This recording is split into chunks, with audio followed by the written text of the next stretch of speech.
Hello and welcome to the Hard to Handle Sports Podcast. This is episode 3. I have my first guest today. Can you tell us a little bit about yourself, please? Hi, party people. My name is Matthew Padua, big friend of Ish. Been friends for going on 5 years now. The most annoying thing about Ish is... Just kidding. But no, I mean, we became friends through sports, so I think it's kind of fitting that we talk about sports on this podcast, something that we both love so much. Yeah, we both love talking, right? Yeah, 100%. I've never met... I thought that I love to talk. I've never met somebody like yourself that took it to a whole nother level, but it's amazing. Yeah, I can't stop. So tell us, you are rocking a little bit of sports branding, so tell us, what are your teams? Where are you from and what teams? So I'm from Los Angeles, California. Okay. Right. In terms of the branding, please don't sue me, Clippers. It's or Adidas. It's just a shirt, but it's fitting. I am a Clipper fan. Been one since day one, which is a surprise to a lot of people, mainly the people in this household. Rather unfortunate. You know what? So here, I'm gonna explain why I'm a Clipper fan because I get a lot of flack for it. Right? Yeah, I get a lot of flack. You are from LA. I'm from LA, right? And a lot of people are Laker fans. Yeah, most of them. It's a Laker town. And I would say 96% of the city are Laker fans, right? And even then, that might be undercutting. 97.5. Yeah, I think was the last. Minor undercut.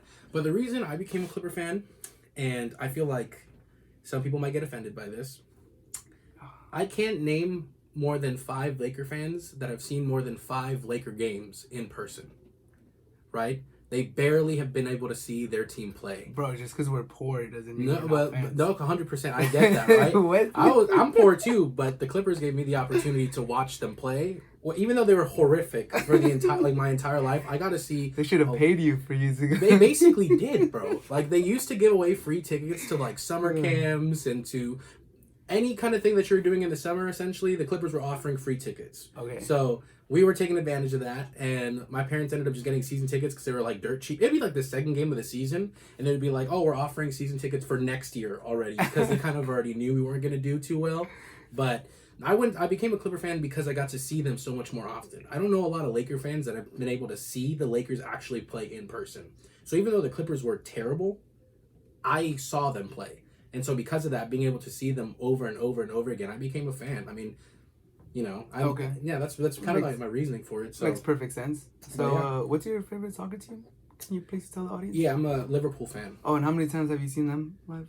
I saw them once. Okay. I saw them once when they came on their like friendly tour. You know how when teams come out here. Yeah. I saw them play against Chelsea and they lost. But honestly, I became a Liverpool fan because of the fans actually that were in the game, not so much the team that was there.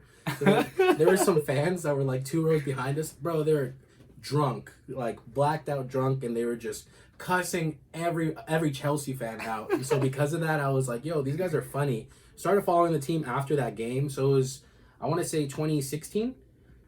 So after that, became a fan. I was like, I love the banter, love the bants. So ended up watching the team play. At the time, they actually got the new coach. They got Jurgen Klopp, right? I'd already known about his work at Dortmund, so it kind of just made it easy. I was a big fan of it. Changed the team dramatically to the point where we're now arguably the best team in the world. Right? Arguably. So yeah, but Liverpool Football Club when it comes to football. Yeah. What about basketball? I mean, baseball. Baseball, I'm a Dodger fan. And how did that come about? You got the Angels in town, kind of? Not really. Growing up, they were the Anaheim Angels, and then I think I was like 10 years old when they became the Los Angeles Angels of Anaheim, which still to me makes 0 sense. But no, I was never really an Angels fan. I mean, I think very much the way that people are Laker fans in LA, they're Dodger fans. You know, just given location and proximity to the stadium, and you know, it's actually like a pretty big baseball town, believe it or not. But yeah, Dodger fan. It's been pretty unfortunate for the last 23 years. But no, I mean, it's coming, bro. I mean, we've been saying that for a minute, but it does feel like it's coming. We've all heard that one the last few years. And to wrap it up, what's your favorite football team? I'm a Las Vegas Raiders fan. Raiders. Formerly Oakland Raiders, formerly Los Angeles Raiders, but now they're the Las Vegas Raiders. But yeah, big Raider fan. Big Raider fan. How did that come about? They were already in Oakland when. Yeah, when I was born, yeah, they were already in Oakland. But my dad and my uncle, when they were growing up, they were the Los Angeles Raiders. So they went to a bunch of games, and in turn, that kind of just passed that on to us. And yeah, I mean, coming up here, I got to watch a few Oakland Raiders games. I got to go to their last 2 home games and, you know, watch them kind of burn out. in true Oakland Raider fashion. But nah, I mean, yeah, Raider fan, Raider Nation for life for sure. So you would say is the Raiders the only team that had a fatherly influence or like family influence? Or no, I would probably say the Dodgers too. Dodgers too. Yeah, the Dodgers too. Yeah, we're all my entire family. Well, there's not anybody that's not a Dodger fan. When it comes to any of the other sports, though, there's kind of sporadic. They choose different teams. Okay, that sounds nice. So what's your favorite sport to watch, play? That's tough though, man. Because I think I kind of go with the seasons, and I'll watch just about everything, and watch it like aggressively in the sense that well, aggressively in the sense of just like I'm not just watching my team play, I'm watching other teams play. It really it just depends on what's in season. For baseball though, it's kind of hard because I don't get Dodger coverage because they signed a different kind of cable deal. Right. But we find a stream here or there. Exactly. Figure it out. And what I like about you and I like a lot of my friends and just people in general is when they like more than just one sport. So they're diverse in the sports they watch. And, sometimes if you have like a basketball friend in the off season, like when basketball's done, you can't really like hang out with that buddy or something because there's nothing to watch. Right. But then when you have friends or people that just enjoy all types of sport, there's usually always some type of sport going on, no matter who's in off season. No sport. Like being a fan is year round, right? Yeah. For the two of us, because we have so many teams and so many different sports, it's just So I feel like this podcast is kind of catered towards those fans. That I mean, obviously, if you like one sport, listen and be here for us. Right. This is like we like to cover a multitude of sports. 100%. Yeah, I think we're very opinionated people when it comes to anything. So I think it's just kind of fitting again that we talk about sports. Exactly. Sometimes I feel like I'm always right, so I gotta. Yeah. No, we know. We know. Believe me. Okay, so let's move right along. The NBA has restarted. They have the bubble in Orlando. As we speak right now, it's the first day of playoffs. Do you have I know you're a Clipper fan, so what are your expectations for the Clippers or just for the playoffs in general? I feel like my expectations for the Clippers are probably some of the general expectations that people have of them. I feel like they are one of the three favorite teams to win. So ideally, the others being probably the Lakers and the Bucks. Lakers and Bucks. Okay. Yeah, Lakers, Bucks, Clippers. I feel like that's the trio for favoritism. And then I feel like in terms of the dark horse, it'd be the Rockets. Because I feel like they can give anybody problems. But Westbrook is hurt right now. So we'll see how that ends up. We'll see how that ends up working out. But for the Clippers, I mean, ultimately as a fan, you want them to go all the way, and I think biases aside, I think they do have the potential to do that. It just ultimately depends on how they come out and the injuries that are potential injuries that can come about over the next stretch of at minimum 16 games, right? Yeah. Minimum. They would have to win 16, so. We'll see, but my expectation is for them to win it all, and I'd be disappointed if they don't. All right, so you have the Clippers making it out of the West. Who do you have making it out of the East? I don't know, man. That's hard because the Bucks, in terms of the way they played in the bubble from the restart, hasn't been exactly speaking or telling of a team that is a favorite to win the championship. Yeah, it's kind of like the Lakers, right? Yeah. I think it's a little bit different though, not exactly. They could be kind of just putting it aside because both the Lakers and the Bucks already pretty much had that number one seed wrapped up. So I feel like a lot of people are kind of putting too much attention on those two teams because of that. But at the same time, I do think that if you're a fan, you want to see your team win anyway. So that's where a lot of that frustration could come about. But who knows? Maybe they have a plan in the long run to help those teams kind of get those big pushes out in the end. But I do think the Raptors in the East are a team that are actually getting overlooked, even though they are the second seed. Yeah, they're the second seed, and not a lot of people are talking about them. I feel like from when it comes to the Eastern Conference, a lot of people go from Bucks and then Celtics, or Bucks then Heat, which will be interesting. But yeah, I think the Raptors they're the defending champions. Is Nick Nurse the coach of the year? Yeah, easily. Yeah, not Budenholzer. What's the coach for the? Yeah, I don't know how to pronounce his name. Yeah, Coach Mike. Yeah, Coach Mike. No, actually, I like Mike Malone for the Nuggets a lot too. He's not gonna win it, right? But I've always liked him as a coach. So, but yeah, Nick Nurse for sure. So who do you have as your other awards? I know we have a few Clippers as in regards to like bubble six man. No, six just man. 6 man. So I know MVP. you and I disagree on this because you said your 6th man of the year was Dennis Schroeder. Dennis Schroeder, right? And your explanation was because they're gonna split the vote between Lou Will and Yeah, Montrezl Harrell. yeah, because they're like you have 2 great 6 men. Yeah, one of them is a 7th man. So I know it's interesting, right? But yeah, no, it's interesting. I actually probably would choose Montrezl Harrell.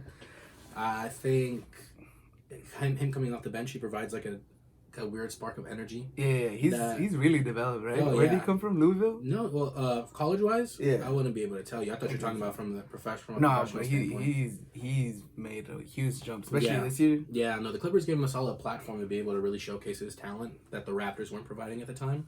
I know a lot of people when he got traded over, people weren't really exactly talking about Montrezl Harrell in that trade. It was more so the getting Patrick Beverley that people were really highlighting. Right.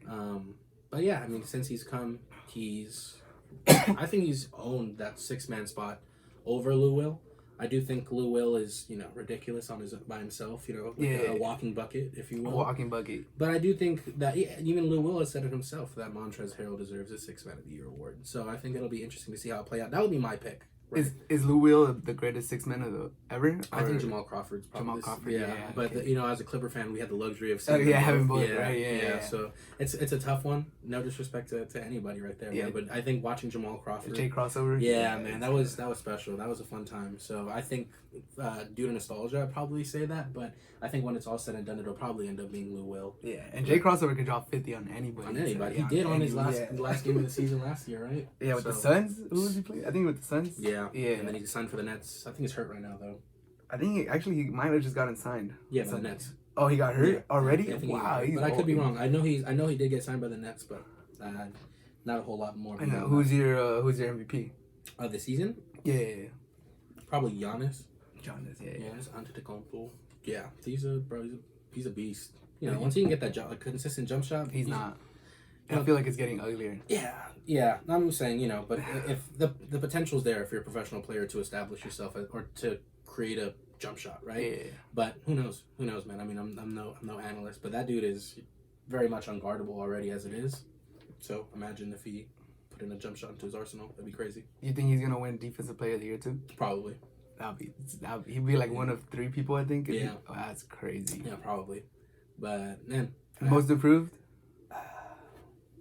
I don't know. I don't feel like I have. I want to say T.J. Warren, bro. But that's only because of the action in the bubble. But throughout the whole season, most improved. Brandon Ingram. Yeah.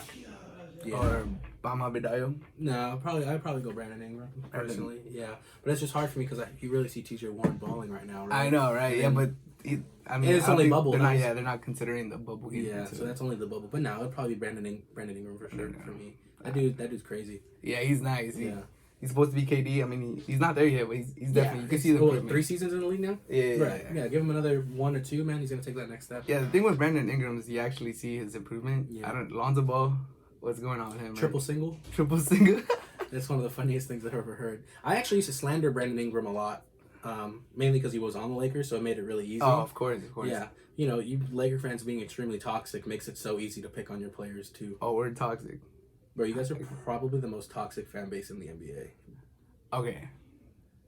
I've never seen somebody convince themselves that they're going to sign a free agent and then get mad at that free agent when he signs elsewhere. All right. I've never seen that happen before. And you did it for 4 years straight. I mean, it was just optimism, and we didn't want to be at the bottom of the barrel anymore. Yeah. Plus, we have history to back it up. Yeah.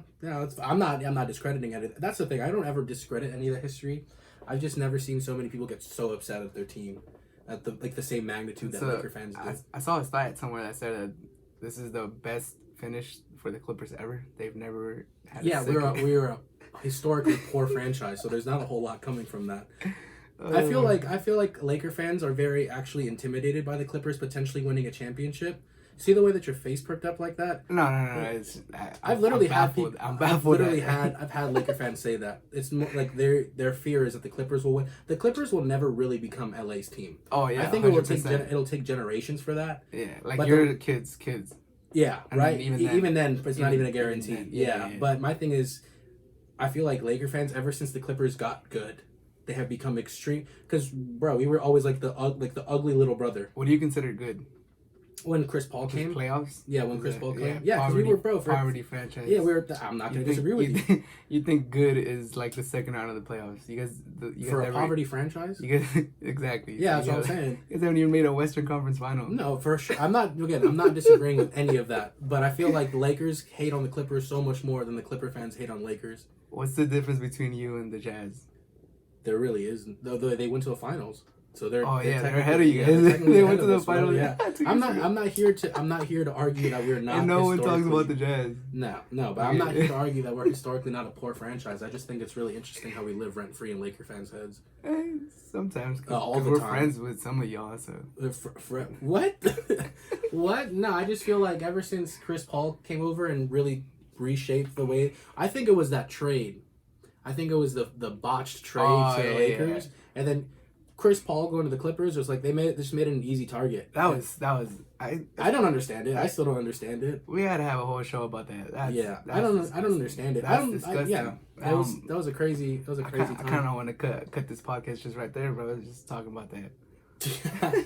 Kobe would have had at least 2 more. Oh, easily. If Chris Paul joins, easily. The late Kobe, RIP. Yeah, I don't even think that's really a question, to be honest with you. But I mean, it didn't happen, right? But ever since then, the Clippers started living in Laker fans' heads rent free. I feel like you guys care a lot more about us than we care about you. It's like the big brother picking on the little brother. Yeah, but I don't even consider us little brothers. I feel like we're distant cousins. We share the same stadium, not for long, but like we were always so unimportant. Then all of a sudden, we became important, and you guys felt threatened. Not really. Really? So where does the hate come from? Just in-town rivals. I still don't. I don't know. I mean, it's like the Raiders and the Niners. Are they really rivals? Yeah, I guess like across the bay rivals, right? But well, I mean, they were in the same side. Right. I don't know. I feel like as a Raider fan right now, like which is kind of a little bit like off topic, right? But that's not really who our direct rival is. And I feel like the Lakers feel like we are their direct rival. I always thought that the Celtics were their direct rival, but the way that Laker fans act now, I feel like they think it's the Clippers. Well, I mean, that also has to do with the fact that the Celtics kind of went on a downhill too. Right. So you just pick the strongest one. Right. So yeah, that's fair. But I still feel like we live. I mean, who's the most hated championship team in the last 20 years? The 08 Celtics, right? Because they think the one championship. The one championship, and they think they're like a dynasty or something. Yeah, and ever since then, what have they done?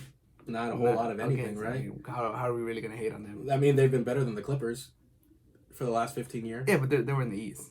Still, they're still the better team. I mean, realistically, they never had a chance to make the finals. But they did, and you guys beat them. No, after that, that's so close to the 08 one. After that, the conference finals that they made after that, LeBron. They were still better than us, right? Even though you wouldn't play them, they were still better than us, and they definitely were in a better position to win championships. I think it's just trendy to hate on the Clippers. I would agree. I think it's like the cool thing. It's trendy. I feel like the Rockets are that new team now, though. I feel like more people are easily hate the Rockets. That's the team that people like to hate. I feel like, let me explain it this way. The Clippers have always been there, right? I mean, ever since they moved from San Diego. Yeah. They've been there, right? So how fun would it be to make fun of a poverty franchise when they're at the bottom of the barrel? I mean, after a while, it gets boring. So to see you guys become good and then fail. Where are you putting quotations around it? Because, like we said, the Jazz have done better than you guys. Historic. Okay, so you're bringing not even history. The last 5 to 10 years, the Jazz have gone definitely further. Not. The Jazz have gone further in the playoffs than you guys. Definitely not. They made the conference final. When did they make the conference final? 2 years ago. They got swept by the Was it the Jazz? Yeah, it was the Jazz. I don't think the Jazz made the conference. I know the Blazers made the conference finals last year. No. But then who was the year before that? It was the Jazz. The Warriors, and I don't think it was the Jazz. I think it was the Rockets. Oh, was it the Rockets? Yeah, I don't think the Jazz have been to a conference final. They were one before. Yeah. They got right to. All right, so they've gone into the same. We've been the same, yeah. We're the same. And no one cares about the Jazz. Right. But since you guys are in the same town and you guys are kind of good now, then it makes it funner for when you guys get super hyped up. Think this is your season, and then you're not. Right. That's been the case. I feel like a lot of illogical fans have really put themselves. There's a lot of Clipper fans that I know that have basically been like, oh yeah, this is the year. This is the year. I can't convince myself of that, bro. I can not any year can I really be like, this is our year. I can't, because it's just so difficult. I don't have that for any of my teams now. We're like, oh yeah, we're the right out favorite. Because you just said yourself up a Liverpool, failure. maybe. even we'll get to that like later, but like even then I can't even really come up to you and tell you in confidence that team is going to win because you set yourself up for failure when you say things like that. Yeah. But I feel like as disappointment. but I feel like as an analyst of the sport, that's something that you have to do, right? You have to make predictions and you have to be wrong. Yeah, exactly. You got to go on a limb sometimes. Yeah, so we'll see. But in terms of just like the bubble as a whole, man, I think, or basketball as a whole, I think since the bubbles came back, and it's presented itself, it's been presented in the best way possible. I feel like it's been so almost every game has been really, really entertaining. I agree. When they did the little scrimmages before the bubble like officially restarted, I was looking at those games and I was like, it's gonna be rough. It's like, competitive. No, I meant like I feel like the TV production that they put in these bubble games has gone way nicer than the original scrimmages. Yeah. When they first started, I was like, wow, this is gonna be rough to watch. But I think it was the scrimmages, so no one was trying to really commentate. But once the real game started, then that's when I was like, okay, like this we could actually work with this. This is not bad. Yeah, no, 100%. I just as a whole, I feel it's just been competitive, and I just want to see like really tight contested games essentially, and I feel like the bubbles provided that for a good majority of the games. So you never got to say who's the team that was gonna make it out of the East. Out of the East, I'm gonna say. Oh, actually, you know what? I'm gonna go with the Raptors. Raptors. Yeah, I'm gonna go with the Raptors. And then Clippers in the West. Out of the West. Clippers in the finals. Clippers in 6. Clippers in 6. Yeah. Oh, okay. I feel like that's probably been my favorite pick, like my favorite number I've been picking for some of these bubble games. And or series. What I love about the NBA, there's always a storyline. So, I mean, how many people really have the Clippers and the Raptors? And that would be a storyline in of itself, just because of the team, right? Yeah. Exactly, right? And then if you have the Lakers versus Bucks, the two fighting for MVP. And there's just so many stories. And then the Western Conference Finals, two teams of LA, or like, there's just so many storylines that you could write. I feel like the Lakers kind of got the bad end of the stick though, ending in first. Oh yes, let's talk about the Blazers. You think the Blazers? Are you one of those people that think the Blazers could upset the Lakers? I think they have the potential to. Do I think it's going to happen? Probably not. I think they struggle too much defensively to be able to. The Lakers are going to be a hard out for any team. You have to beat them 4 times. Yeah. I don't feel confident enough to say that the Blazers can do that. Although you and I have a friendly bet that they will. I was like, if you were a betting man, and you are. Yeah, and I am, right? But I can't say in confidence that they'll beat them in a 7-game series. Right. I just think that their defensive woes are a little bit too much to overlook. And it really kind of depends, too. I mean, ultimately, playoff LeBron is a real thing. I feel like people don't talk. Well, people do talk about it, right? Goes up, averages 40 a game, or close to when it's needed. So, I don't know. I feel like the Lakers will probably take them out in 6. Yeah, the one thing that resonated with me was people were saying that AD swept the Blazers by himself, so now with LeBron, it's going to be like even more of a cakewalk. Yeah. But I feel like that was a different Blazers team though. Yeah, a completely different Blazers team. I don't believe they had Nurkic. They might have, but I don't think they did. That was like 2 years ago when they beat them in the first round. Yeah, but anyways, I think Lakers in 5, probably 6. Does that sound that sounds about right. I don't want you completely to like just shun the Blazers. Though, no, right? They're definitely. And I feel like you kind of did that on the last episode, and I talked to you about that because I do think it's not like they're a terrible team. They're not, right? And I think it's interesting. CJ McCollum has like a damn near broken back, right? He has a fractured vertebrae or something like that. Yeah. I think he's a good second man, but I do think having like Nurkic, having Melo, and then Gary Trent Jr. Yeah, he's been shooting lights out. Yeah, man. So, I do think they have the pieces to beat the Lakers. Will they do it? I'm not 100% convinced. See, I say they go 6. I could understand where people would say the Blazers could win if I was like, all right, they'll go 7. And then once you go 7, you're like, okay, it's anybody's game. Yeah.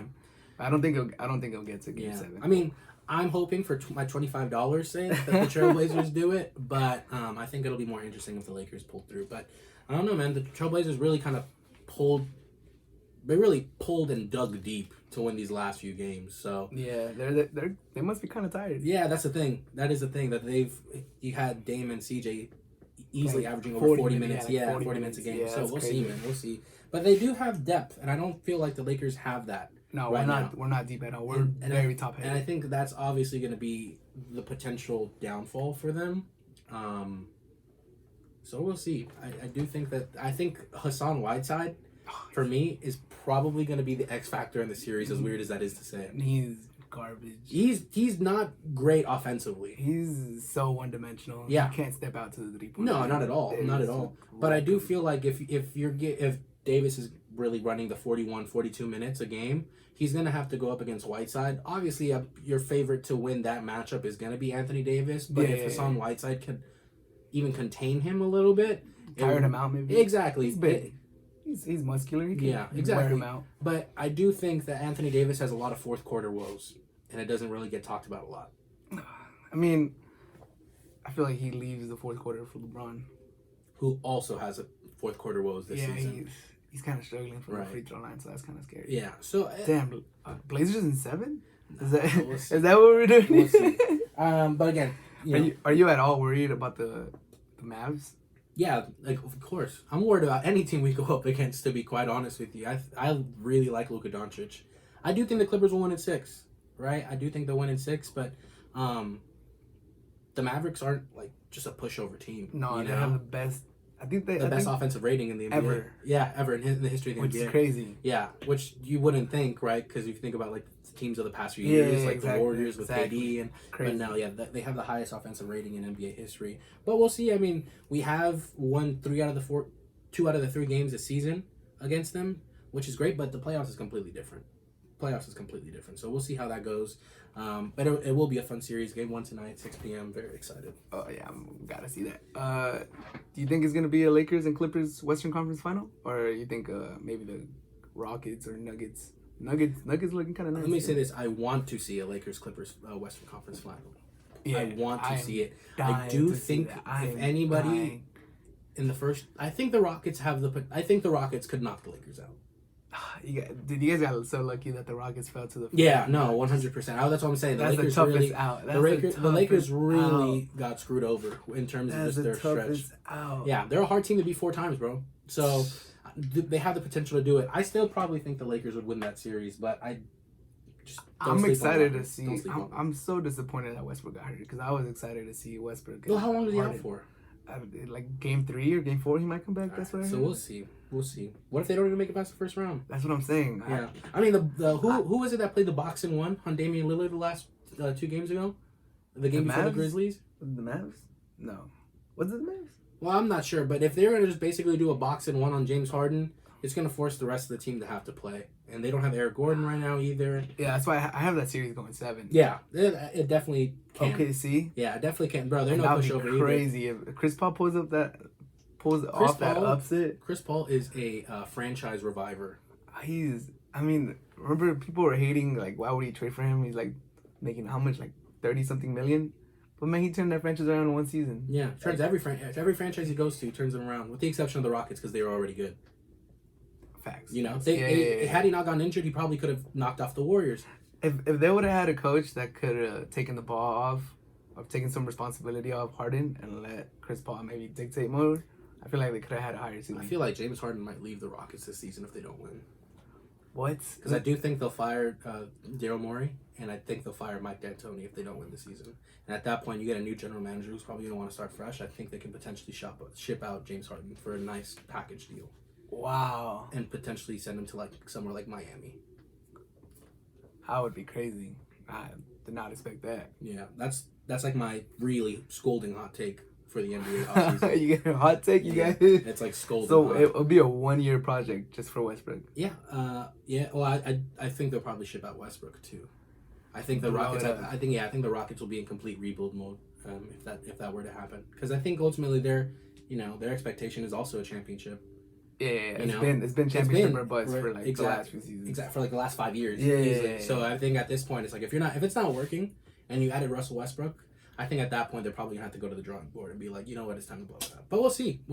Yeah, I mean, I'm excited for these playoffs. Like today's day 1. Yeah. And I mean, we have some great matches, especially in the West. The East, not so much in the first round. Second round should be nice, but you know which one I'm actually really excited to see? The Pacers and the Heat in the East. That one's gonna be a dogfight. Yeah, I still think the Heat will probably win in 5, but those games are all gonna be fun. Yeah, I say Heat in 6. Yeah, but the Pacers low-key have a nice team. No, man. They do. Oladipo, T.J. Warren, Sabonis. Is he back? He's hurt. Is he back? Mm-hmm. He's back. Turner. Yeah, they're not bad. Dude, they have a good team. Yeah, Brogdon, like, bro, that's good. They got a little squad. Yeah, so that'll be interesting to see. But again, like you said, the West is just so much more stacked than the East, and it's been that way for a few years. But the East is picking it up. I'm excited. Next year, the Celtics, the Sixers. Nah, the Sixers are gonna get blown up too, bro. Yeah, actually, I see that. So we'll see. We'll see how that works out. But next year we get Kyrie and KD. Oh, bro, then the next that'll be nice. That'll be nice. Are gonna be ridiculous next season. LeVert is. Karis LeVert's a hooper, bro. That's a good third option to have on any team, really. He's good. Yeah, he's been hooping in the bubble. He made the first team all bubble, the second team all bubble team. Oh, nice. Yeah, he deserves it. He was on my fantasy team this year. I picked him up because he was injured, but I mean, fantasy basketball. What happened? Fantasy basketball kind of just went to crap this season. It's all good though. All right, man. So I also wanted to talk about a little bit of soccer. Have you been keeping up with the Champions League? Yeah, I haven't been able to watch all of the games just because I was driving up from LA or at work. But I always watch the extended highlights. Yeah. Or like the 30 and 60 type thing, right? Yeah, I like to watch as much as I can essentially. So I'm very up to date in terms of what's going on in the Champions League. What do you have to say about 2 French teams in the semifinal? That was crazy. It's hilarious. I think it's funny. Because people have always for years said that that's the Farmers League, and then which it is, right? Yeah. Which it is. But it's interesting because Lyon's in 7th in the French league, and now they're in the semifinals. And they took out Ronaldo's Juve, and then they took out Guardiola's Man City, which is no easy test. Yeah, I think that's all on Pep Guardiola though.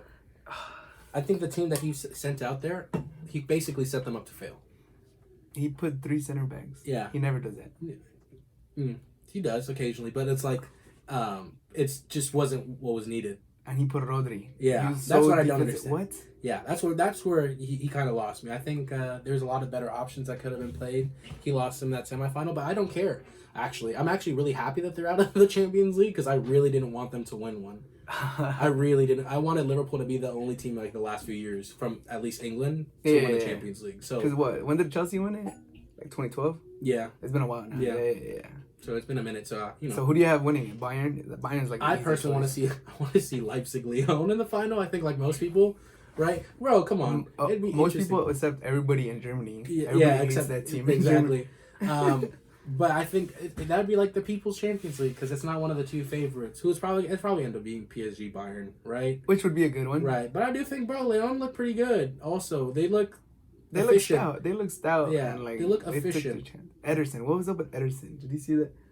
Well, there's a reason why he's the number 2 goalie in Brazil, bro. And who's the number 1? Can you remind the people? Becker. Who does he play for? Liverpool Football Club, the best team in the world. Ooh, you'll never walk alone? Never.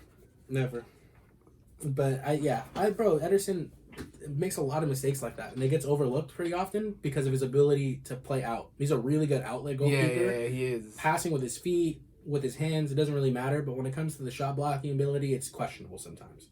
Not to the extent of like Kepa. Oh. Right? No, don't disrespect Ederson like that. Right. No, he's not bad, right? He's not bad.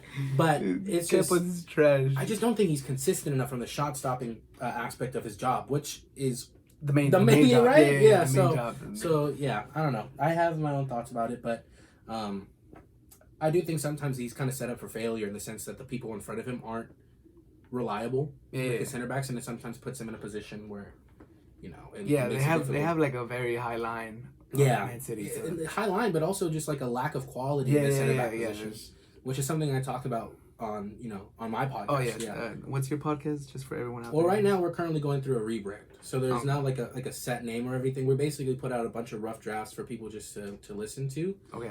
But when it is all set up, we'll definitely be sharing it. And I'll put the link. Yeah, 100%. I appreciate that. Yeah, no problem. But yeah, I think they signed Nathan Ake though. Nathan Ake, I think, is a quality young center back. Young too, so I feel he's from Chelsea, no? Originally from Chelsea. He was loaned out to Bournemouth. And then sold from Bournemouth, got relegated, and then Man City bought him for. Why didn't Chelsea keep him? He's pretty solid. He is solid. Yeah. I think he's better than or just as good as center backs that he has right now. But I mean, bro, Chelsea have like an abundance of youth talent. They send out everyone. They're loaned out like crazy. Yeah, they play FIFA. And the players probably from Chelsea. One of the players on your team is from. You can be in Peru, and your second division team will have a player from Chelsea. That's how that works. On loan from Chelsea, right? Exactly. But no, I mean, kind of just going back to the Ederson thing. It's just unfortunate sometimes he gets himself put into those positions. Sometimes he sets it up for himself. Other times his center back kind of just laid on the plate for the opposing team. But since we're on that center back topic, I feel like we have a shortage of center backs in the world right now. Do you follow that or no? I feel like there's not that many good center backs. I feel like defense overall in soccer is taking a hit. It's not really. That's interesting. I don't know. I think that there should be more. I don't think that there's like a complete lack of center backs. Like if you don't have an elite center back right now, which how many could you really say are elite? Who do you go out to buy? Or who's the potential? Like there's only a few. I like the center back from Leipzig. Yeah, he's nice. Yeah, Real Madrid, hopefully. Yeah, I like him a lot. Even though Koulibaly had a stinker against Barca, bro, I think he's a quality center back defensively. Yeah. But again, like that's kind of like. Also, let's make it really easy. Who are the elite center backs? But I mean, every elite team used to have some, and I feel like now, like Piqué's not elite no more. No, he hasn't been elite for a few years. Yeah, but like he was part of that list back in the day. Yeah, like for a little bit. Yeah, like probably 4 years ago. 4 years ago, yeah. And then I mean, who does Chelsea have right now? Rudiger. He's not elite. Who's there? They have Kurt Zuma. He's not elite either. No, I don't like Zuma. No, but what are all right, Man City, they don't have elite center backs. So like a lot of the good teams don't have elite center backs, and they used to be where like most elite teams at least had one anchor, right? And now like most of them are just good offensively, and their defense is like just okay, enough to get by. Like Bayern has some pretty good, but even then, I don't think Boateng and Alaba. Yeah, Boateng he's decent. Sula is pretty good too, but he's too slow. Yeah, he's too big. Yeah, he's like a lineman for the NFL. Exactly, but he gets the job done. It really depends on who they line up against, right? And that's who they'll use sometimes. But you see, like Chelsea, you don't see their back line. You're like, damn, like it's gonna be a tough outing. It's just like definitely not. I think they're gonna buy they're gonna buy Chilwell. He's a left back from Leicester. Well, from Leicester. Yeah. Solid, but it's not a center back. You know? Yeah. We'll see, man. We'll see. I think that your take on the defense, though. Our friend Jason, he had said something to us the other day. Oh, the win back. Yeah, the win back position being the most important. Shout out, Jason. Yeah, 100%. But I agree with him. I think it's the most important position right now. Yeah. Right? I'm going to let him, because I know he's going to come on and talk about it. I'm going to let him elaborate in depth about why. Yeah. But I agree with him. I do agree with him that the wingback position is basically the most important one right now. Yeah, but you can never overstay the significance of a strong center back. A strong center, 100%. Like, I mean, one of the things that make, obviously, Liverpool have two of the best backs in the world, but... Yeah. I mean, Van Dijk is... But Van Dijk is, like... The best. The cog of that defense. He's the best right now. He's the best center back. He is. I think he's the best player in the world, but that's me being really biased. Yeah, right? That's me being really biased. But I don't think it's wrong for me to say that he's easily one of the top 5 to 7 players in the world. No, I mean he was like third place in the Ballon d'Or. Yeah. So that's accurate. Right, 5 to 7. That's not for a center back. Yeah, right? That's not exactly. That's not bad, but then how many other center backs could you put in the top 20 of the world? You probably put Sergio Ramos somewhere in like 15 to 20, and then that's about it. Yeah. No, I'm not disagreeing. I don't think there are enough elite center backs, but I think there are some center backs. I do think that there are center backs with potential that are young. I feel like we have to wait another 2 to 3 years before you get an influx of elite center backs. Yeah. We had a lot of older ones. Exactly. There's just it comes in phases, right? Everything kind of comes in phases. Yeah, like was that center back for not PSG. Godin, he was a good one. Yeah, he's playing at Inter. And now he's old. Yeah, it's just unfortunate. They're getting old, and that new breed has to start showing up. Yeah, but like Matthias de Ligt, I think this season, being his first season at Juventus, right? Kind of just adjusting to it all, and I think next season will be really good. But at Ajax, he was one of the best center. People were saying he was the second, third best center back in the world. Yeah, you know, so it's just a matter of getting accustomed to the way that leagues play, because it's different every league that you hop into, right? Right. But I think, the next few years will really dictate whether or not there are... I think, personally, that there's going to be an influx of really talented center backs over the next few years. Yeah, hopefully. Yeah. And then MLS needs to get some, too. MLS needs an influx of talent. Just in general. Yeah, just all across, like, the starting 11. Which is... I'm a fan of the MLS, actually. Like, I like LAFC. That's like, the home team that I have. But, the MLS... is really bad defensively. Oh, sometimes it makes it a little difficult to watch. Right. How bad they are defensively, But, you know, a lot of it kind of goes back to the way that the structure for professional soccer or the pipeline to professional soccer is established here in the country, which in and itself can be a podcast episode. Yeah, that's another one. Right. Put that up. I don't want to go too deep into it, but yeah, the MLS is definitely not very good defensively. Yeah, let's not segue into the MLS. So who's your pick for the Champions League? Who do you have winning the semifinal? Bayern? Yeah. Are they going to trash Lyon, or you think Lyon will be able to? I think Bayern could definitely trash anybody realistically. Yeah. I don't want to see Lyon go out 8-2. You know, you would hate to see it. Yeah. Oh, let's talk about that. What did you think about that? I'm always down to slander Barcelona. I think it was a long time coming, bro. I think it was a long time coming that Messi really patched over a lot of the lack of quality that the team has. But I've also never really thought that he was a great leader. Yeah, he didn't have the press conference after. That's not okay. I don't think that's okay. I feel like I heard the entire team walked out the back door with the exception of like one or two players, right? But it's like, that it was a long time coming for Barca, man. It was a long time coming, and I don't feel sorry for them at all. I don't care, to be quite honest with you. I feel like they deserve it. I really do. I have no nice things to say about Barcelona. You know, it's kind of unfortunate to see Messi's career and the way that it seems like it's gonna. I think he's gonna end up leaving. I think this loss, being as bad as it is, I think he's gonna end up leaving now. Where do you have him going? Probably Manchester City. Oh my God, that would be reunited with Guardiola. Yeah, I think that would be bad for Liverpool. I would love it personally. Because I'd want to see it. I want to see if he can do it in England. He's been in Spain his entire career, right? Which is going to be a completely different change of pace. Because the Champions League is different. Yeah, this is blocking. Right? Is it? Might be. The Champions League is different. Yeah, Champions League is it's a different beast. You have to always come prepared. Like it's definitely a sprint. Yeah, as you can see, it's a marathon. As you can see, they just got thrashed, man. They got I've never seen Barcelona get their teeth kicked in the way they just did last week. But again, they deserve it because there were so many needed positions that they had to fill, mainly defensively. Yeah, Piqué should be gone. He needs to leave. He needs to go to like Ibiza and just chill with Shakira. He needs to go to the MLS. He needs to go to the MLS. But nah, man. Part of it was kind of hard to see. Because you don't want to see Messi, being the legend that he is, go out like that. But again, they deserve it.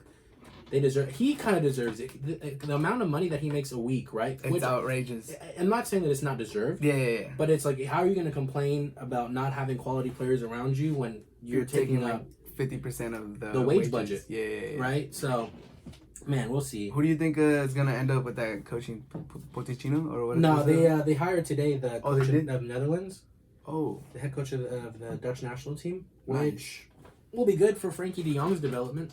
Yeah, he's a baller, bro. I mean, like this, it's not like they're. I mean, he has character too. He's the one that had a press conference after the game. Right, that's what I'm saying, man. Apologizing to the fans. He was a co-captain at Ajax with De Ligt. Yeah. So he was a baller, and he's gonna be a baller. But let's talk about like who's good on that team that they can build with moving forward, just really quickly. Yeah, what happened to Griezmann?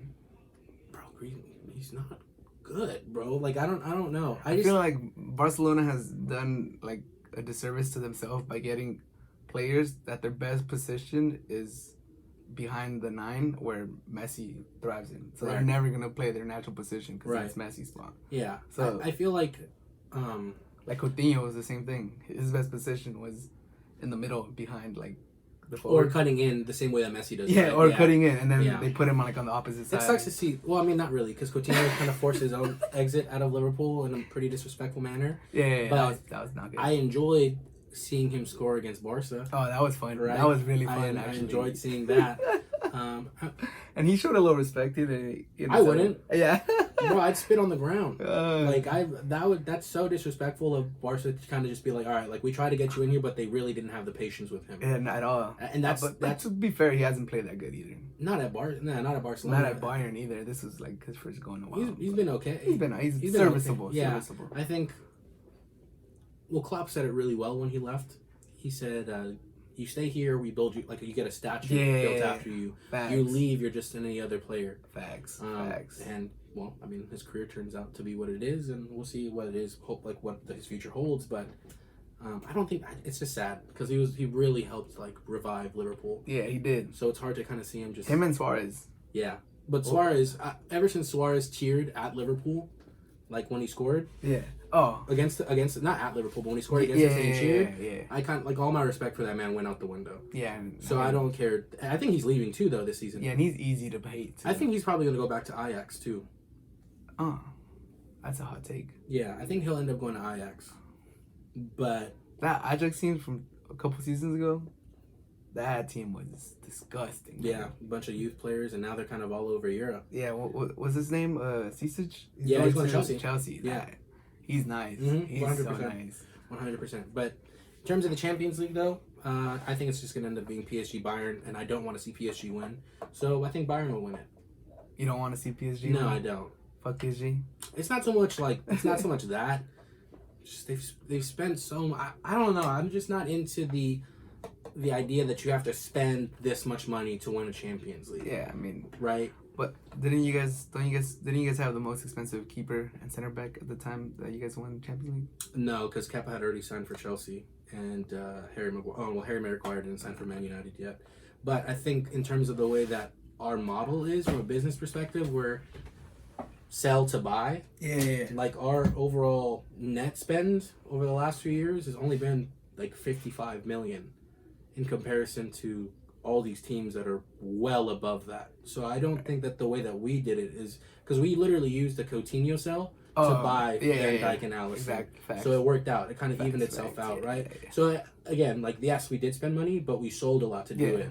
Exactly. And when you get teams like PSG or Man City that don't have to sell and they just continue to buy, and there's this financial fair play that doesn't seem to affect anybody. Yeah, that's what makes me upset, and that's why I don't want to see PSG. Okay, I see that. Yeah, that's why. You know what? You're right. That because it upset me when they didn't fine City or give them anything. Yeah, they revoked their ban from the Champions League. It doesn't make sense. That was cheap. And then they went out and bought a few more players the day after they were freed. Yeah. So it's ridiculous. Yeah, they've spent almost $1 billion since Pep has taken over. Yeah, for just league. And which is the Premier League is not easy to win, right? It's not. Yeah. But they have higher expectations. Exactly. If you spend them $1 billion, you should be winning the Champions League. Yeah. You should not be losing to Leon, whose total team was worth like 5th. Yeah, bro. Like that's doesn't make sense to me. But that is the beauty of the Champions League, bro. Yeah. Like anybody can beat anybody. I just want to toot Real Madrid's horn. They did win 3 in a row, and they have not been that aggressive on transfers as of late. They won the league 3 times in a row. No, Champions League. Yeah, and they haven't really spent that much. I mean, they've spent way more. I just think it's interesting. VAR came in, and Madrid hasn't won the Champions League since. I feel like there was games that have happened that they have won that if VAR was there, it wouldn't have been the same. But that's all in retrospect, right? I feel like they were really helped out by refs a lot. I mean, but Ronaldo did leave, so right. No, 100%. But he hasn't won since they won. So that's not. Yeah. Okay. That might be the biggest cause for why they haven't won it. Okay, so the way that he left, right? I feel like he left fine, but I feel like there was a lot of Madrid Madrid fans that said we don't need him. Oh no! I mean, there was a lot of people that were like, we don't need him, and you just don't replace 50 goals. Yeah, you definitely don't replace 50 goals with Mariano Diaz. Oh, they gave him the 7. That was so disrespectful. But I do like what they're doing. I don't like the team, and I don't like the fans. They remind me a lot of what Laker fans are. But at the same time, I try to put my bias to the side for things like this. I do like what they're doing. Right. In terms of they've invested into their youth in general. Like Federico Valverde is a baller. Oh, he's right. Uruguayan. Vinicius Jr. is a baller. Rodrigo himself is a baller. Yeah. Ferland Mendy's pretty good. I think they'll be set for the next few years. Plug and play here and here. Let Hazard kind of get adjusted. I think they'll be okay. They'll probably contend for the Champions League next season too, right? Yeah, but Hazard needs to step it up. Yeah, it's just a different. You know, it's different. He did put on a little bit of weight, which we love to see. I love to see players get thick. And then go out and play at the professional level. I think it's hilarious, bro. I feel like some players don't need that, or their game revolves around them. No, their game revolves around them being like quick and shifty. Yeah. And not being big and like stiff. Yeah. Like Bale, I feel like he was better when he didn't get yoked. Yeah, But Bale could be a whole other topic too. I love Gareth Bale, bro. I think the way that he verbally and physically has disrespected Real Madrid, for me, I love it. Because he plays on a team who's just like, he literally said, I'm going to just kick it here because y'all owe me money anyway. I'm going to just see my contract out. I don't care if I sit on the bench. I love that. I love that as from being disrespectful to Madrid. I don't love it for anything else besides that. Because if it was on my team, bro, I'd be livid. Yeah, you'd be hot. I'd be livid. Especially with the wages. Yeah, with the wages he gets paid, no, for sure. But of course, being not a fan of the team, it's just like, this is funny. From the sideline. Wales, it's Wales, Golf, Madrid in that order. I think, That's what he cares about. And he's just like playing with his mask in the. I love it, bro. I love it. But, it is what it is. But Madrid will be fine. They definitely don't have as many holes as Barca. I just don't think that they're the powerhouse of what they used to be. Well, obviously. Yeah. Right. No, they're both teams are kind of like on a decline right now. Yeah. So we'll see. But yeah, man. I mean, Champions League again. Probably gonna be Bayern or PSG. Yeah, I think that's where everybody. That's a safe money bet. Yeah, for sure. Easy. 100%. Yeah, for sure. But who knows? You think Neymar is gonna stay with PSG any longer, or you think he's moving out? I don't care. I really can't stand to watch. Bro, he's so talented, right? He's so good, but to go to PSG when he left to PSG and only win the league and bro, he just throws himself way too much for me. He's fun to watch though. He's fun. Right. Like, you know what? Like, I hadn't seen him in a while just because I don't really keep up with League One like that. And then he had a few dribbles at the beginning where you're like, damn, like, bro, I'm missing out. No, for sure. He's sick. And then by like the second half, by the 8th time he's thrown himself, you're like, okay. It's annoying. It's annoying. Okay, I'm not going to discredit his quality, though, and level of talent, because when he's healthy, he's one of the best players in the world. Bro. Yeah. Like, it's undeniable, but bro, that's one thing that really annoys me when people throw themselves that way. And it just happens way too often with him, and it happens way too often with Spanish teams for me to want to watch them on a regular basis. Okay. And that was the argument I was having with my brother the other day, where he was saying that like the La Liga in comparison to Premier League are two completely different things, which is not wrong, right? La Liga is definitely a lot more technical. I mean, Sevilla. Right, and they just beat Manchester, which I love. Also, I'm not mad. Right, we're on the topic of Europa League. Yeah. I'm not mad that Sevilla beat Manchester United. I don't think Manchester United are that good. I think they have good players. I think their coaches or their managers mediocre, but I do think they get a lot of help via penalties. They've been awarded 22 penalties in one season, which is ridiculous.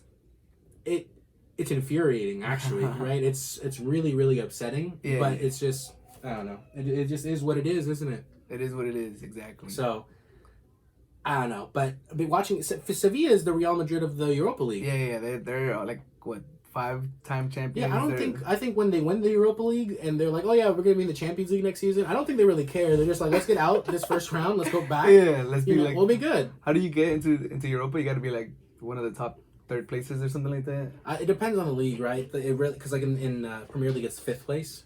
Right? And no. Like, but if you start out in Champions League and you lose early, third place, right? Third place in your group. And then you go. Then you go. You know, you're not just. Yeah, so you're coasting with 3rd right there. Yeah. They're like, if we get out, we get out.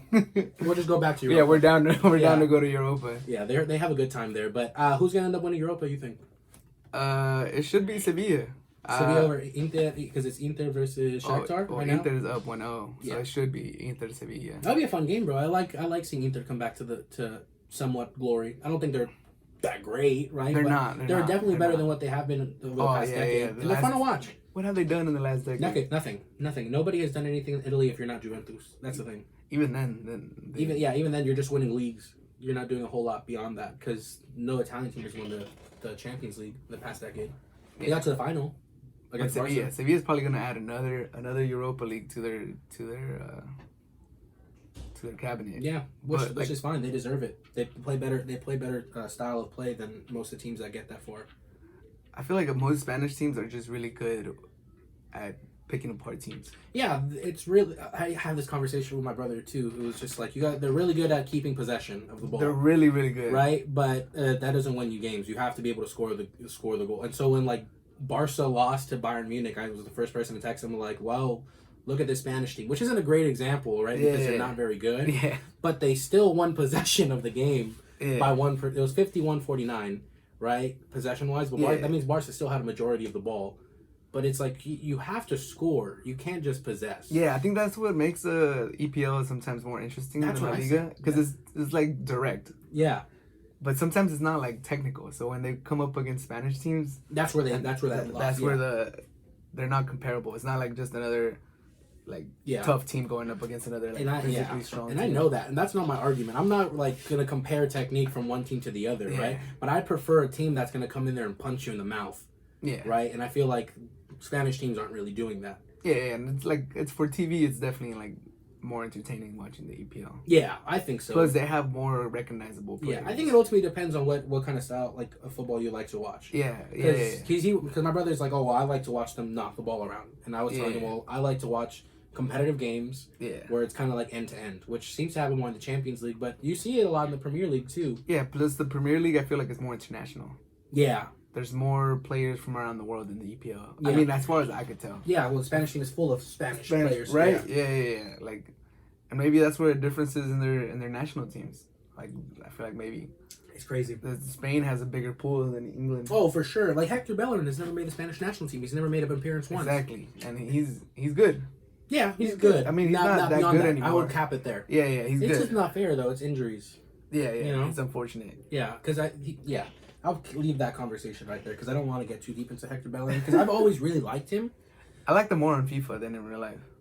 I don't know, bro. Because he's fast. Yeah, he's fast, and but he has knocked it off a bit. But bro, I think soccer's I think the world of football in general is in a really great place right now. Yeah. Right. It's a lot of entertaining soccer, in a lot of places. I like to watch I just like to watch young guys that are my age or younger than me. Yeah. That go out there and you're playing on this stage and you're balling out. I love the under 23s. That's what I like to call all the players that are young. Under 23s. Like the Olympic team. Yeah, bro, I love it. I love it. You basically get to see the next stars in the making. Yeah, exactly. So, what do you think of Pulisic? Bro, I wanted him at Liverpool so badly. He should have. He got a club connection. I wanted him at Liverpool so badly, but he basically put out the numbers that I expected him to put out in his first season. Which were pretty solid. Which are solid, for sure. But he wasn't. And he didn't even get that much playing. Exactly, right? So. But I think next season, if he can stay healthy, bro, next season, the next 5 seasons, he's a baller. Is he already the best American ever? No. Clint Dempsey. Yeah, I like Clint Dempsey. Dempsey. He thrived. Clint Dempsey took Fulham to the Europa League final against Juventus. Yeah. So, until Pulisic does something like that, even though... and that was a small club. Exactly. They're in the second division now. No, they actually just got promoted. They just got promoted. But they were... they were in the second division, though, yeah. But I think the future of the sport of football is great. Yeah, no. We have a lot of up-and-coming talent. Like a lot of this... Oh, bro, yeah. There's just a lot of great things happening in that sport, mainly across the pond. Yeah. Is soccer your favorite sport? I mean, you never answered that question. I know. Well, I was really trying to think about it, though. Because, again, because it is in seasons, but, if you just had to pick one. If I had to pick one sport you were quarantining, and you could only watch one sport. Yeah, I'd probably say soccer. Yeah, I'd probably say soccer. Even though I feel like basketball is, really, really close second. Yeah, that's what I was thinking. I watch basketball, and every time I watch basketball, I'm like, damn, this is dope. Well, for me, I didn't play soccer until high school. Well, at least not, competitively. Yeah. Because my parents had me in rec leagues and stuff, but I couldn't care less. Yeah. But you were thinking about the little. I was playing basketball. I was looking forward to the oranges. I was looking forward to the grapes. But I like playing basketball and baseball a lot more than I like playing soccer growing up. Okay. I didn't start playing soccer seriously until high school. Yeah. So I don't know. And that's why for me it's so hard to be this is my favorite sport. Yeah. Because it also wasn't on TV in my house. Yeah. We watched a lot of basketball and a lot of baseball, and mainly a lot of basketball, and then football every now and then, but. But I feel like football right now for me is, from a fan standpoint, I feel a lot closer to the Raiders because I've been able to see them so much the last few years. Right. And that's why my love for football has kind of grown a lot over the last 2 to 3 years, I'd say. Even though they've been pretty bad. Yeah, and then you could never discount your love for the Dodgers, right? Never. It's just so painful, dope, bro. Right? Liverpool's the first team that I saw, bro. Liverpool's the first team that I saw win a tournament, basically a tournament, right? But a championship. Anything. They won the Champions League and then they won the Premier League this season. I cried both times. 100%. Just was there. I was just I fucking can't believe this is finally happening. But that's why for me it's just that's maybe why it's my favorite sport right now. Yeah, it's because I see a team that can win. Okay. All right, so if I were to ask you that question right before Liverpool won anything, would it have still been soccer? Or I know that's tough. I probably would have said soccer though. I still probably would have said soccer because I watch so much of it. Yeah. I watch teams that aren't Liverpool playing. You know? And there's just so much soccer too. Yeah, from all over the world. There's so much soccer. It's interesting to me just to be able to see different styles from different. And then leagues. there's international soccer, which is the best every year. I don't know. The World Cup is the best. Yeah, I the World Cup international is the best. soccer as a whole. Yeah, but like there's always qualifiers. Oh yeah. There's the Euros which got canceled. There's just a lot of them. I feel like there's a lot more emotion in football, in soccer than there is in other sports. But I don't know. It could just be a bias. It could be biased. That's It could be what I'm biased. Yeah. But I mean, I'm just glad you're a fan of a lot of sports. Yeah, it makes it fun to talk about. And I love sports, and I mean, no disrespect to anybody that doesn't like sports, but sometimes I look at that and I'm like, what do you do? How much time do you have? Like, you must be really successful. That's funny. With a lot of free time. But anyways, moving on. The NFL season starts in less than a month. Supposedly, hopefully, it's able to go through. There's no way it doesn't happen, bro. Right? The NFL is. They want their money. Yeah, Roger Goodell is. It's too selfish. Yeah. He's not going out there to play. So it's like, why are we canceling? Why would we cancel? What's going on? Yeah. Am I going to suit up? Nah. I'm good. Yeah. I don't have COVID. Y'all got COVID over there? Nah, bro. There's no way. There could be a fire tornado, a pandemic, and an earthquake all going on, and the NFL would still happen. Before noon. And then it's still going. It's still going. And then thunderstorm at night, and then Roger Goodell's gonna check himself. Be like, no, I'm good. Yeah. No, the NFL is definitely gonna happen. What are your expectations? I do expect. 100% think the season's gonna happen. I do think a lot of the deep teams are gonna be good this year, just because if COVID hits any team, football is very dependent on its stars, like its main stars, like especially like I look at the Seahawks, and if Russell Wilson ever like something happens to him, COVID or injury, they're done. They're like a bottom top 5 pick team. Whereas I look at the Niners, something happens to Jimmy Garoppolo or something happens to like a wide receiver, and I'm like, they're deep. They have a lot of good players everywhere. Yeah, to be able to maybe manage through this. Yeah, I agree wholeheartedly. And I think because there's no preseason and the off season was a little like hectic, I feel like the easy choice is to pick the Chiefs to repeat. So that's my pick for this year. I'd probably go the Ravens. Yeah, I'd probably go. I think the Ravens could go undefeated in the regular season. Oh, that's another hot take. Yeah, I mean, they do play the Chiefs too. Nah, for sure. But I do think they can go undefeated the entire season. They're really good on both sides of the ball. I feel like they're better defensively than the Chiefs are. And they kind of restacked through the draft. And Lamar Jackson is Lamar Jackson. Right? Yeah, he's nice. And he's just only going to get better. Just like Patrick Mahomes is going to get better. And it's not so much to say like, I don't think the Ravens are like so much better than the Chiefs. I just feel like they edge them out a little bit. And for that reason, I think the Ravens are going to win. But I do think they'll probably go through an undefeated regular season. Nah, I actually think the Chiefs are going to break the record for most consecutive wins.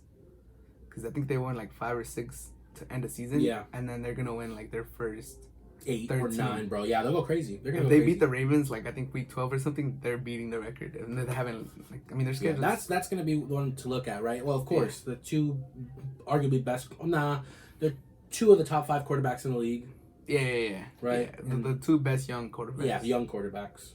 It'll be that's always gonna be the game to like circle on your calendar. Yeah, exactly. To watch. So, what do you think of your Raiders? If we may talk about them for a little bit. Raiders Super Bowl, baby. No, I don't think 9-7 is out of question. I think 9-7 is a respectable finish, and it's definitely an improvement over last year. I would prefer to see a 10-6, obviously, but I think because of the new way that the playoffs are being set up, I think the Raiders can make that last little spot in the playoffs in the AFC. I do think they're better than the Broncos. I think they're better than the Chargers. Yeah. I think not defense. I don't think defensively. Maybe. The Chargers are sick defensively. Chargers were 13-3 to not this last season, but the season. Yeah, no, before. they're solid, right? Yeah. But I just think offensively, I don't feel like Tyrod Taylor is really going to lead your team to. 100%. Right, Yeah, and then they have. And I don't like the rookie quarterback either. Yeah. I think you got to give him a chance, bro. I don't like him. I think you got to give him a chance. I don't like him. Yeah, we'll see. I think he's gonna be a buzz. I'm gonna go out on a limb. Man, I don't like calling busts. He's. That's not fun. That's not fun for me anymore. I used to really enjoy that, but then you realize that, oh my god, this person's my age, right? And it's like, I don't want to see anybody bust, really. But but it's part of the game, sports. bro. Yeah, it's part of the game. So I mean, speaking of bust, you guys signed Mariota, so. Yeah. I mean, he's not really a... he's not really a bust. He's not a borderline bust. He could potentially steal that job from Carr. What do you think, no? I think it's very possible. Yeah, I think it's very possible. I think he was more signed to kind of light a fire under Derek Carr's ass. Oh, okay. Because he's kind of just... yeah. He's just kind of complacent. I don't like hating on the players on my team, but Derek Carr makes it very easy. Yeah, 100%. But to his credit... Go ahead. The thing about Carr is he has these games where he's elite. Yeah. He's moving up in the pocket, evading pass rushers, throwing balls on the run, dimes. But then you have a game where he throws the ball away on a 4th down. Yeah, and you're like, what are you doing, bro? It's 4th down. Yeah. No, I think his injuries and his mentality kind of going into not wanting to get injured, it kind of plays a part in it, which is unfortunate, because he was 3rd in MVP voting in 2016. Yeah, before he got hurt, right? Exactly. So it's like broken leg, and then what is it, a vertebrae issue also. So I want to see him do well because he needs to do well in order for us to win. Plus, that offense could be scary. Yeah, we really revamped it. Do you guys have Darren Waller? So yeah, Darren Waller, who was a top 5 tight end in the league. Yeah, he's nice. I think he's arguably top 3. I think he's like behind Kittle and behind Kelsey, and then I think he slots into number 3. Because he used to be a wide receiver that yeah, exactly. Right? He's just bigger. He's just bigger, exactly. But I think he's probably the 3rd best tight end in the league. Okay, you're nuts. Well, who's before him? Kelsey. Yeah, that's what I said. Ertz. Kittle. So that's already 3. Okay, so you slip him at 4. No. He's definitely not. Okay, well, the fact that you can't, none of these other names are coming to They're not coming. We're talking. But Darren Waller last season. I'll take Derrick Henry over him. I mean, not Hunter Henry. Hunter Henry. Well, I'll take Hunter Henry. I just don't think he's reliable from a health standpoint. Yeah, okay. Yeah, that's the reason why I put him there. And then Zach Ertz, he had a better season than Zach Ertz last season. That's debatable. No, fantasy says otherwise. Fantasy's not the end all be all. Well, I mean, it is if it's catches, yards, and touchdowns. But no, I think because he's younger than Zach Ertz, that's the only reason why I put him in front of him too. And obviously him being a home. Gronk is back. Yeah, bro, come on. You can't. I'm not. The only reason why I'm not going to put him in the top 5 conversation is because we haven't seen him play. I mean, Madden gave him a 95 rating. Bro. Well, Madden's not the end all be all, right? No, but I don't know. It'll be interesting to see what he's like when he comes back. Right. Yeah. So we'll see. I think if he's the Gronk of pass, of course he's gonna pass up Darren Waller. But I think Darren Waller, as it stands right now, is arguably like number 3, if not number 4. Evan Ingram. I think Darren Waller is better than Evan Ingram. Okay, all right. I think Evan Ingram is probably gonna end up being the best tight end in like 3 seasons. The tight end for the Ravens, he's definitely better. Which one, bro? I can't remember his name. The fact that you can't tell me his name, bro, right he now. has a hard name. I can't remember his name. He's good. Talking about Hurst? No, not Hurst. Talking about the one that they traded? No, he's like a 2nd-year tight end. Who is he? Nick Boyle?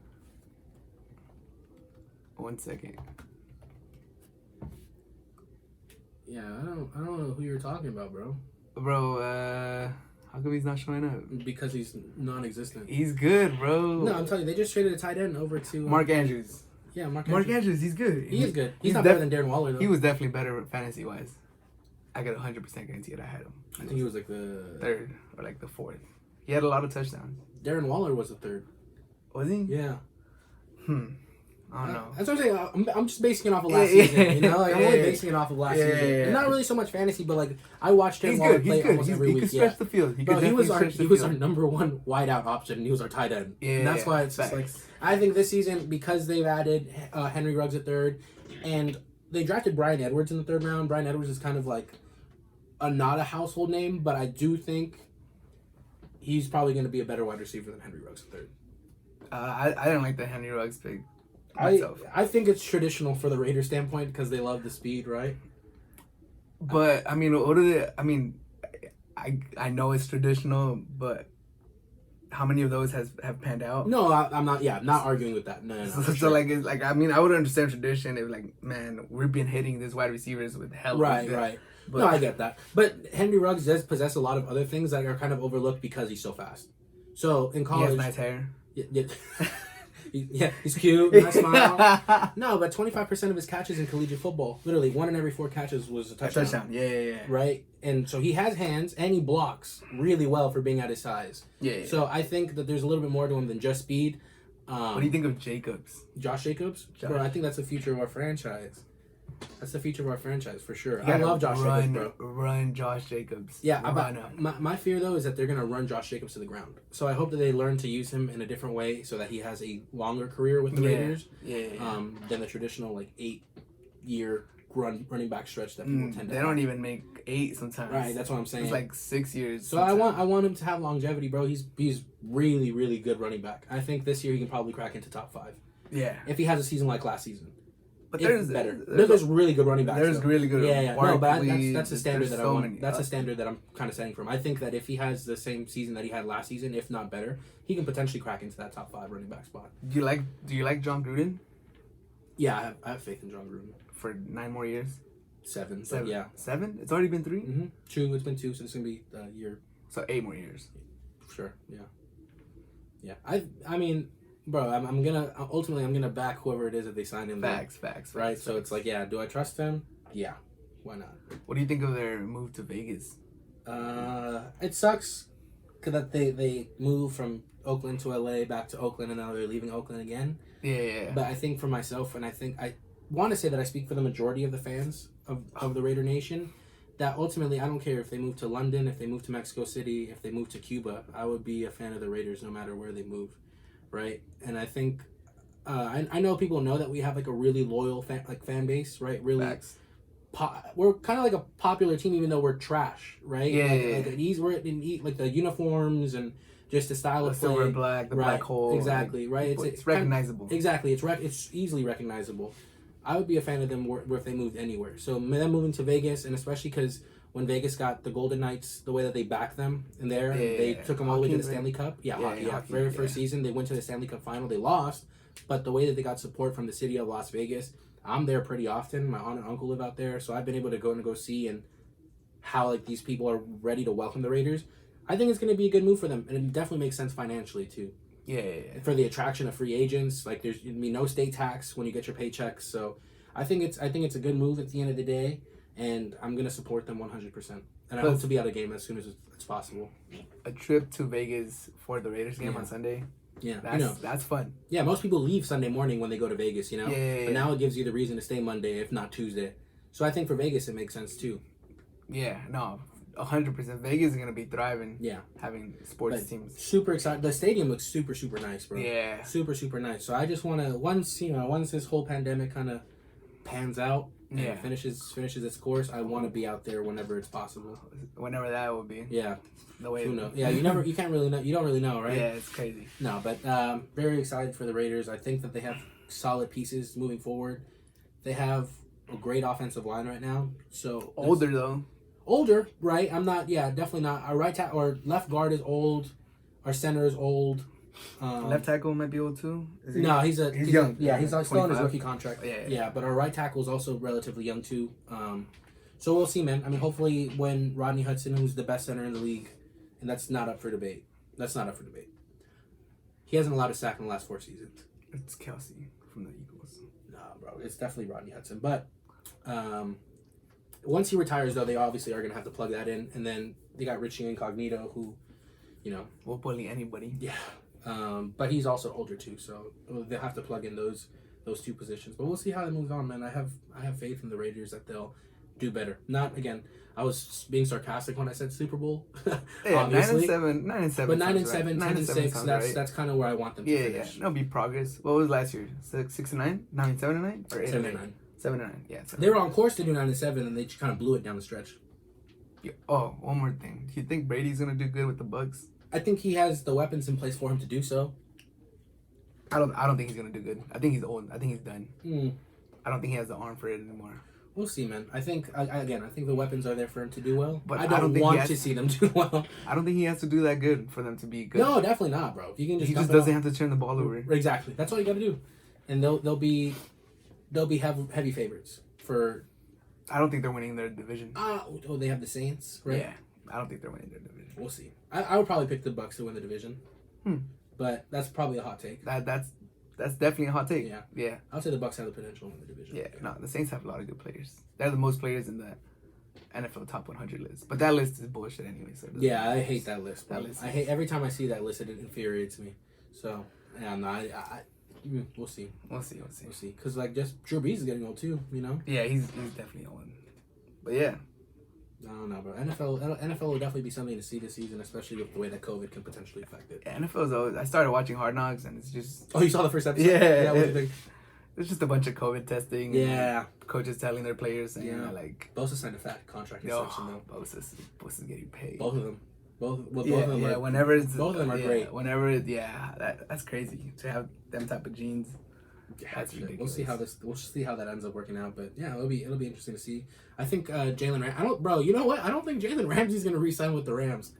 Isn't that crazy? Because they gave up so much for him. Two first round picks and like I think a second or something. Yeah, they gave up so much for him.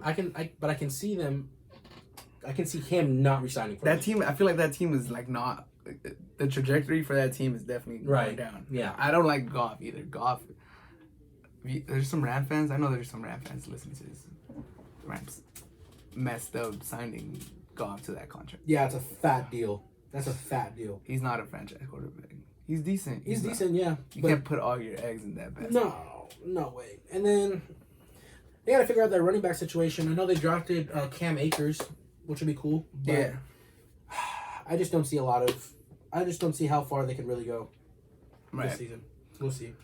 All right, man. So to wrap up, let's just go over your teams real quick and your expectations for them. Let's start with the Clippers since they are in the playoffs right now. Yeah, so I'm going to say Clippers in 3. Clippers in 3. Yeah, Clippers in 3. And I'm going to say NBA champions, though. NBA champions against the Raptors in 6. Yeah. In 6. Okay. And then Dodgers are currently in their season right now. They're number 1 in the West, right? Yeah, but the A's look really good. Yeah. So, but I don't think the A's will beat the Yankees. But I do think the Dodgers will win the World. Their Dodgers are extremely deep this season. All right, so I've been saying the Dodgers will win the World Series. Yeah. Clippers in 6, Dodgers in 4. In 4, I think they can sweep anybody really. Nice. Okay, and then Liverpool season is gonna be a quick restart. It's gonna be a quick restart. Yeah. They have Champions League next season. I want to see. EPL. Yeah, I want to see what Man City does. Okay. But right now, I'm gonna stick with Liverpool repeat champions. And then. How far are they going in Champions League? I'm gonna say they win the Champions League next season. Treble season? No, they will not win the FA Cup. They will not win the Carabao Cup. So double. Yeah, they'll do the double. European double. That's good. Yeah, I can give less of a shit about the FA Cup or the Carabao Cup, to be quite honest. The FA Cup is kind of cool. No, the FA Cup is definitely fun to watch, but it's like I enjoy it more when Liverpool's not in it, bro. Because it's just like we don't send out. I feel like Liverpool doesn't respect the tournament, and so we don't send out a stacked squad. But that's how you discover people like Trent Alexander. Oh no, for sure. So, that's like the pipeline. I enjoy seeing that aspect of it, but I enjoy it the most with other teams, which is weird to say. So, Clippers in 6, Dodgers in 4, Liverpool European double, Raiders 9-7 wild card. Raiders 9-7 wild card. Yeah. All right, I have a little issue with that, but I respect it. Not too bold. I'm sure you have a lot of issues with it. But it makes sense. Yeah. Not bad. But yeah, man, thank you for having me on. This was a lot of fun. I hope I can come back. I hope your listeners like me enough to have me come back on again. Yeah, no, I mean, with that face, I'm sure they'll like. We'll see, hopefully. But yeah, this has been episode 3 of the Hard to Handle Sports podcast. Wherever you're listening to this or watching this, please subscribe and stay tuned. And yeah, thanks for Matt for being here and thank you for having a great show. And go Lakers.